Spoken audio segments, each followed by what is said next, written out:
C'était un vrai beau jour. André m'a pris par la main. Oh, on s'est promené sur le grand chemin. On est arrivé dans le champ à patates. On est rentré dans le champ à patates. Et puis là, dans le champ à patates, eh ben on a arraché les patates. Pousse, ma Jacqueline. Et dis-moi, Jacqueline, qu'est-ce que tu voudrais comme deuxième enfant maintenant? Pourquoi pas une fille, André? Pourquoi vous dites ça? Je vous ai entendu. Mais comment ça pleure tout le temps? Pas plus que les garçons, vous savez. Oh mon Dieu. Non, André, c'est pas une fille. Voilà. Drôle de départ dans la vie pour un enfant. Naître à cause d'une panne de mobilette. Recevoir comme prénom Mildiou. Oh mon Dieu! Comme il est vilain! Il est très leste au fond. Non, ça ne s'arrangera pas. Non. Maintenant, prends ton lance-pierre. Pourquoi faire, papa? Pour tous les oiseaux qui vont s'asseoir dans le nid, pardi. Mais papa, pourquoi tu veux que je tue les oiseaux? Je sais pas, j'aimais ça quand j'étais petit. Mildiou, il était tellement en colère qu'il est rentré dans l'atelier de son père. Il a pris la hache plus haute que lui, il l'a mis sur son épaule, et il était bien décidé à quitter cette ferme de fous. Et quand il est arrivé à la sortie de la ferme, il est passé devant l'arbre le plus haut. On allait voir s'il n'était pas capable de monter dans les arbres comme son frère Nilo. Je voudrais que mon frère meure. Enfin, un petit peu.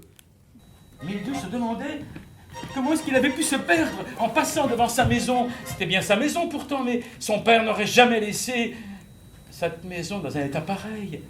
Les volets étaient cassés, les fenêtres à l'intérieur. Il y avait même un arbre qui avait poussé et traversé le toit.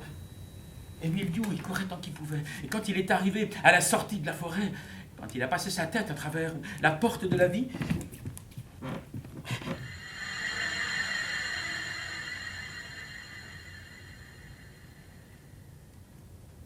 comme un aveugle, il était obligé de marcher à pied, à tâtons. Là, c'était les graviers, là, c'était l'herbe, là, c'était la terre, et là, c'était le fossé. Il y avait dans le fond du panier, blanc, son lapin d'enfance, allongé, oreilles couchées sur le dos, prêt à être mangé. Alors Mildiou, il a attrapé blanc, il l'a assommé en une seule fois. Il lui a enlevé la peau, il l'a découpé en morceaux, et quand il a déposé les morceaux dans la gamelle sur le feu, il s'est mis à pleurer. Et toutes ses larmes sont tombées dans la gamelle, ça a recouvert tous les morceaux de blanc, ça a fait la sauce. Pas trop de larmes, s'il te plaît. Sinon ça va être beaucoup trop salé. À la dernière cuillerée de sauce aux larmes, Mildiou, sans le savoir, venait de se transformer en fille. Au mur de la chambre, elle a fait le dessin de son papa, de sa maman, et puis elle est sortie dans le fond de la ferme, elle a dessiné les tables, et puis les vaches. À la charpente de la grange, elle a cousu des milliers de toiles d'araignée. Et maintenant, elle sentait que son corps était en train de se dissoudre. Elle comprenait qu'elle n'était qu'un bout de mémoire, qu'elle n'était qu'un souvenir dont jamais personne ne parlerait. Son corps disparaissait comme dans un sablier. Et quand le dernier voile s'est envolé, c'est Mildiou qui est apparu devant le miroir. Et Mildiou, quand il s'est mis à regarder le miroir, il a compris que maintenant, à chaque fois qu'il se regarderait, s'il était attentif, il verrait quelqu'un d'autre. Je voudrais savoir quelque chose.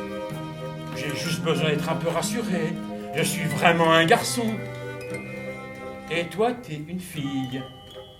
Mais qu'est-ce que tu fais en moi, Ponette? Alors Mildiou est descendu dans le puits. Enfin, Ponette en lui et lui dans le seau. Parfois, il y avait des attentes. Parfois, il y avait des désirs.